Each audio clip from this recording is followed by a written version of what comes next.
მოგესალმებით. მშვიდობის და პირველ რიგში მივესალმები სინდისის პატიმრებს, პოლიტიკურ პატიმრებს, მათ პირობა მივეცი, რომ ყველა ეთერში ვიწყებ მათი ხსენებით და მისალმებით და მინდა ხნეობა უსურვო ყველას. გერდებით.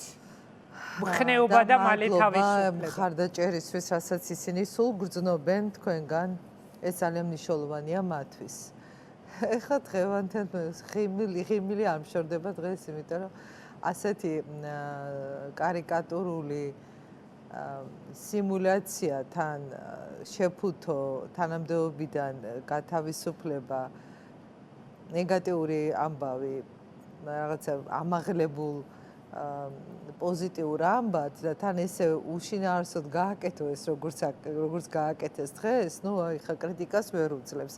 არ ვიცი ვინ ფიქრობს რომ ეს არის დაწინაურება თუ ეს არის ასეთი ვერსიაც რომ აი ძალოვნე მინისტრების მინისტრად თითქოს ნიშნავენ ეს იმიტაცია ხა შევეცდები ავხსნა რატომ არ არის ეს სერიოზული ვერსია. თავიდან სხვათა შორის, ოდესაც უსაფრთხოების სამსახურის უფროსად დაინიშნა მდინარაძე, მაშინ ვთქვი, რომ ეს თითქოს არ გაგრძელდებოდა. გამომდინარე იქედან, რომ ამ სამსახურის სპეციფიკას ვიცნობ ძალიან კარგად, მე 6 წელი საზედამხედველო მანდატი მქონდა ძალოვან უწყებებზე, როგორც იურიდიული კომიტეტის თავმჯდომარეს და ძალიან კარგად ვიცი ძალოვანი უწყებები როგორ მუშაობს. ეს სამსახური თავისი მასშტაბით, კალიბრით, სპეციფიკით გაცილებით უფრო მნიშვნელოვანია სიამდვილეში, ვიდრე ის თვითონ აკეთებს ამ საქმეს, რითიც არის დაკავებული. და ამ სამსახურს ინგა სხვა ტიპის როგორ გითხრათ, აი რაღაცა მიმღეობა უნდა კონდეს ისეთი პირის მიმართ, რომელიც რაღაცნაირად შეესაბამება სამსახურის სპეციფიკას. ეხლა მდინარაძე დიდხანს ვერ მოერგებოდა ამ სტრუქტურას, აღარ მინდა დავწულმანდე ხა რატომ და ასე შემდეგ, ვინც იცნობს მასას და ვინც იცნობს ამ სამსახურს, მიხვდება რომ ეს დიდხანს ვერ გაგრძელდებოდა. ამიტომ მივანიშვილის ეს გადაწყვეტილება, რომ ის გაუშვა ამ თანამდებობიდან, ეს მარტივად ასახსნელია, ეს სამსახური ზედმეტად დიდი და ზედმეტად, აი როგორ გითხრა, შეუსაბამო იყო მისი შესაძლებლობებისთვის და არც ანდოობა არასდროს არ ქონდა ივანიშვილს მდინარაძის მიმართ. თუ არ ქონდა, რატომ დანიშნა? ეს მაშინ ალბათ კობახიძის ფაქტორმა რაღაც ეტაპზე იმუშავა, მაგრამ ეს არ იყო საკმარისი, რომ აი ამდენი ხანი, ესე ვთქვათ, 7 თვეა ხო რა დაახლოებით რაც სამსახურის ხელმძღვანელია რომ მეტად გაგრძელებულიყო და არის ბევრი ნიუანსი რომელიც უკავშირდება მათ შორის მის ვიზიტს ამერიკის შეერთებულ შტატებში რომელიც თავიდან არ თქვეს მე გაამჟღავნეს თუმცა სხვა ინტერპრეტაციით ეხლა რა შეეხება რა თქვენ რა ინფორმაცია გაქვთ რამე ინფორმაცია ეს იმდენ დახურული მის ვიზიტთან დაკავშირებით ნუ ერთი რაც შემიძლია ვთქვა, რომ ის ერთ-ერთი მნიშვნელოვანი თემა იყო ყველაზე უფრო ცხელი ამბავი ხა რაც ირანთან დაკავშირებული.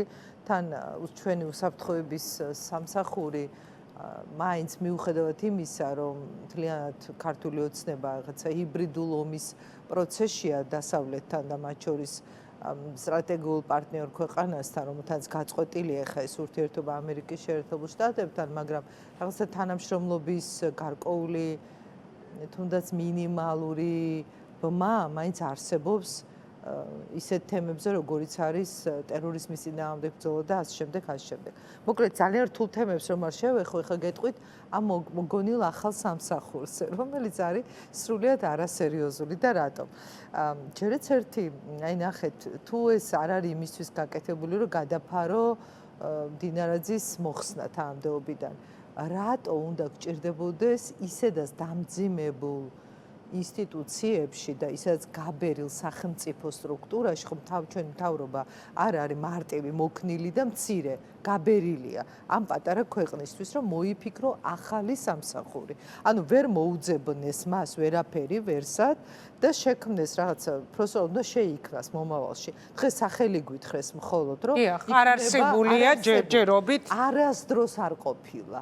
არასდროს ესეთი სტრუქტურა. რატომ? იმიტომ რომ არ არსებობს ასეთი შინაარსი საჭიროების მქონე. ნუ არსებობს უშიშროების საბჭოა და როგორც წესი უშიშროების საბჭოს აქვს ეს ფუნქციები, რაც მა უნდა განახორციელოს, ხო? ასევე აქვს როგორც წესი უნდა კონდეს თავრობის მეთაურს, პრემიერს, იმიტომ რომ თავრობის სტრუქტურაში რაც შედის შინაგან საქმეთა სამინისტრო თუ სხვა სტრუქტურა ექვემდებარება პრემიერს. მაგრამ ივანიშვილის პირობებში არც ერთი პრემიერი არ აკონტროლებდა. კობახიძე იყო თუ არ ვცდები ერთადერთი ძალოვან სტრუქტურებს, ხო? ეს ყველასთვის ვერ აკონტროლებდა. მიუხედავად იმისა, რომ თავისი კადრები ყავდა ყველგან დანიშნული. პირიქით. ვინ აკონტროლებდა? ძალოვანი უწყებები, უსაფრთხოების სამსახური და ასე შემდეგ. ამიტომ კობახიძე ვერაფერს ვერ აკონტროლებდა, რო ვერ აკონტროლებს ვერაფერს ეს ალიევის ვიზიტის დროს ვიზუალურად გამოჩნდა რა როლშიც არის. იმ როლში დავინახეთ, ჩემს არ იყო ეს ახალი, მე ბევრჯერ მინახავს ის ამ როლში, მაგრამ ვისთვისაც ეს იყო აღმოჩენა, უბრალოდ მათ დაინახეს რა როლი აქვს მას სინამდვილეში. ეხლა ამ სამსახურსაც შეეხება არც ერთი ძალოვანი უწყება, როგორც არის შინაგან საქმეთა სამინისტრო, უსაფრთხოების სამსახური, პროკურატურა. დიახ. არ ითხოვს და ვერც აიტანს რაღაცა ერთ მაკონტროლებელ, კიდევ ერთ. კიდევ ერთ, იმიტომ რომ ივანიშვილი ყავთ. ვერ აიტანს, ინგად არც მისცემენ ამის საშუალებას დინარაძეს. ჯერაც ერთი პარლამენტია. ინსტიტუციურად პარლამენტია ის ვინც უნდა აკონტროლებდეს კოორდინაციასაც აკეთებდეს საჭირო ფორმატით და ვინც უნდა აკონტროლებდეს ძალოვანი უწყებების ქმედებას. კიდევ ერთი ახალი სამსახურის შექმნა მაკოორდინირებელი რაღაცა ძალოვანი უწყებებს და თან თურმე პარტიულ საქმესაც უნდა დაუბრუნდესო, ხო ესეც იყო ნათქვამი დღეს. ეს იმას ნიშნავს, რომ დინარაძისთვის უბრალოდ მოიფიქრეს ხავერდოვანი გადასვლის იმიტაცია რო შეექმნათ, აი ესე აღქმა რო შექმნილიყო, ამისთვის ესეთი სახელმწიფო. მაგრამ დინარაძის კადრი დანიშნეს სუსში, ეკა. დინარაძის კადრია რომ? არ არის გეკა გელაძემ დინარაძის კადრი. დინარაძის უახლოესი მეგობარია და მან გაუყვალა გზა ივანიშვილის კარზე.